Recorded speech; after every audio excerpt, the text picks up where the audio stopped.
Hello everyone, and welcome back to our channel. Today, we are diving into a major political development that has rocked Limpopo province and is sending shockwaves throughout South Africa's political landscape. In a dramatic and emotionally charged plea, members of the African National Congress in Limpopo have publicly called on former President Jacob Zuma to intervene in what they describe as a crisis within the party's provincial structures. The call, simple yet powerful, Zuma, Save Us, was echoed through adapted liberation struggle songs during a public gathering in the Mopani region. This bold expression of dissatisfaction is far more than just a protest. It reflects a growing disillusionment within the ANC's own ranks, especially among grassroots members who feel completely sidelined by the current national leadership.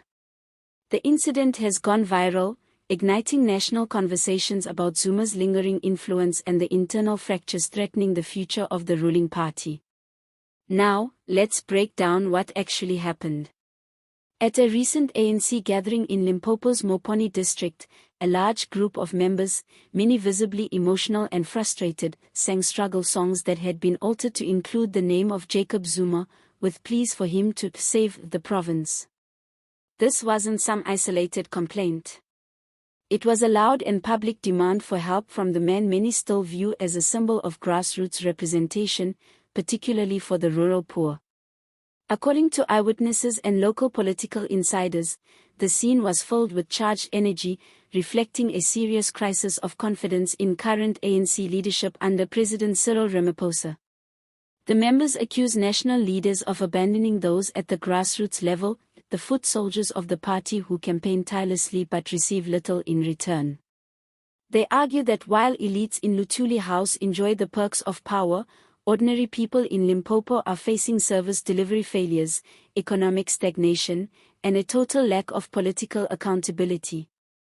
A provincial ANC member, who spoke anonymously due to the sensitivity of the matter, put it clearly, Zuma was not perfect, but during his time, we were heard. Today, we are ghosts in our own movement. This brings us to a critical point, the growing divide between the ANC's leadership and its traditional support base. While Ramaphosa has positioned himself as a reformist and a champion of clean governance, there are many who feel that his administration has failed to deliver tangible benefits to the people who matter most, the rural poor, the unemployed youth, the informal workers, and the elderly.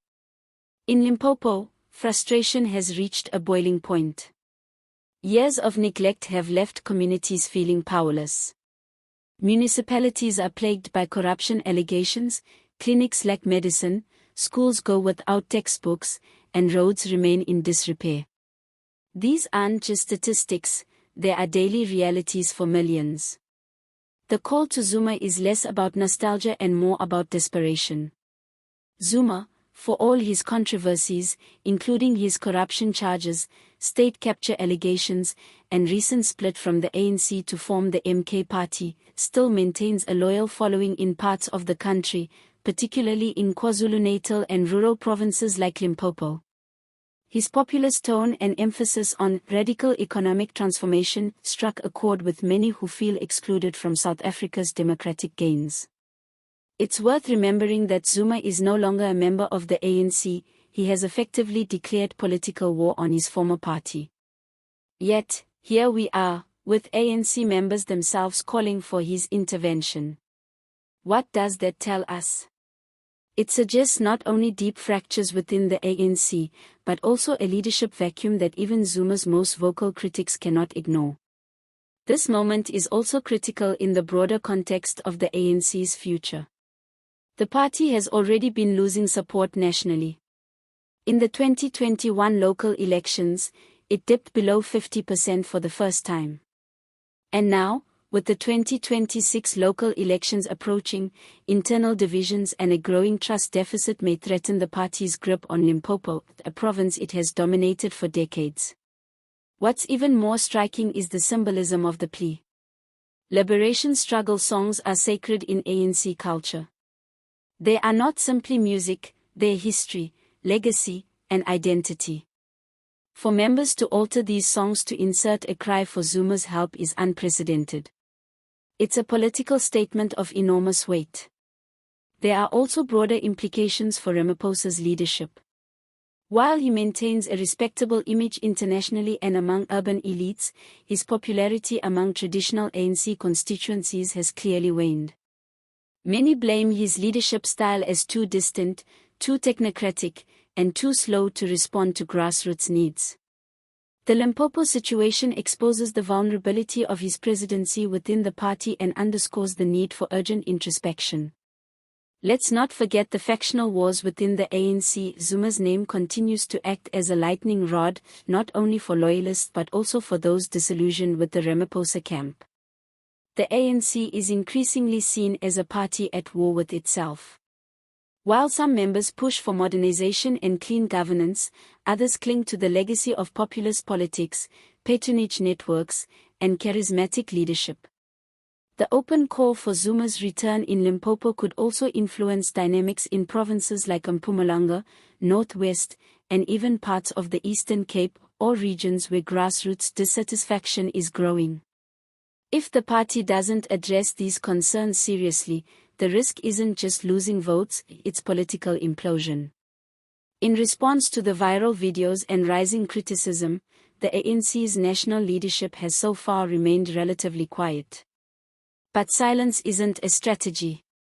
The longer the leadership waits, the deeper the divide grows, and the more power figures like Zuma gain, even from the outside.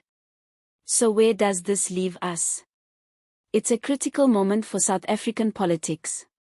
Limpopo is sounding an alarm, not just about service delivery or local governance, but about the soul of the ANC.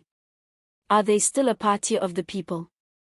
Or have they become an institution more interested in managing internal factions than delivering change on the ground?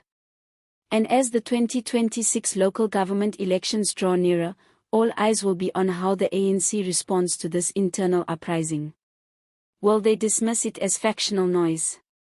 Or will they recognize it as a genuine plea from their own base for a party that once promised a better life for all?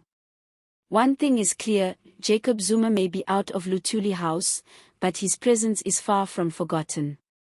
And whether you support him or not, the Limpopo moment proves that in South African politics, history is never truly behind us, it walks beside us, whispering reminders of promises made, and promises broken.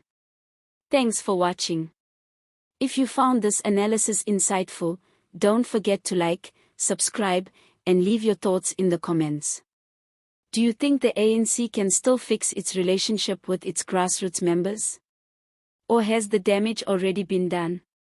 Let us know what you think. See you next time.